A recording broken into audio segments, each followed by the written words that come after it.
Hey, my friends, Pastor David here with this week's Midweek Minute. So this past weekend, we wrapped up the first part of this Let's Start with Jesus series. We've talked about Him being real, and we've talked about Him being relational. And this past week, we talked about Him being relevant.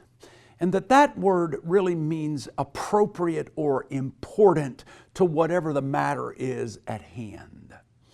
Jesus Christ comes into your life and into my life that way. He is relevant because He knows us.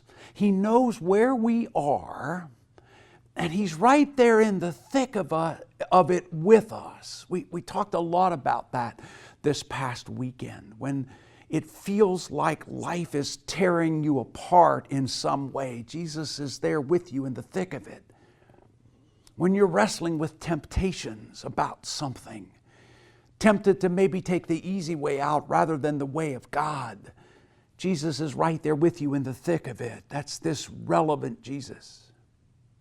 We all face pain in our lives, every one of us. We struggle with people who have let us down, people that have done things to us that they should not have done, times when we have been betrayed in some way, times when we have been left alone, and all of that causes pain. Jesus gets that. He knows something about being in pain. And the risen one, Jesus Christ, is with you in that painful place, right in the thick of it. Jesus has conquered this biggest fear of ours, death itself. He's conquered it. And He says to you and to me that if we will open our lives and our hearts to Him, He will come and be part of us, so that the victory that He has experienced, we will experience in our own lives. Friends, Jesus Christ knows where you are, whatever that means. He knows where you are, and He is there with you in the thick of it. And then I challenged us that if that's true, if He is with you in the thick of it, then talk to Him. Open up to Him. Tell your story to Him. Let Him tell His story to you. And you will find that He will talk back to you. He will have conversation with you. Just going to remind you of that little opening story of the great Paderewski, who came up behind the little kid on the stage playing chopsticks and put his arms around him and improvised a counter melody to chopsticks in the great concert hall. That's our Jesus.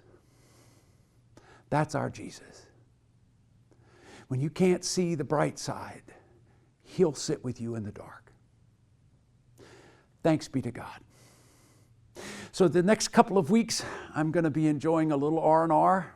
You get to hear a wonderful message from Pastor Song. It's a communion weekend that's coming up. And then the weekend after that, while I'm away, Willie will be the preacher. And I know that God is going to use both of them to speak right to our hearts. So until then, sisters and brothers, I hope that you will plan to join us this coming weekend, either in person in worship or in one of our campuses online. Remember, always keep looking up, and I'll see you later.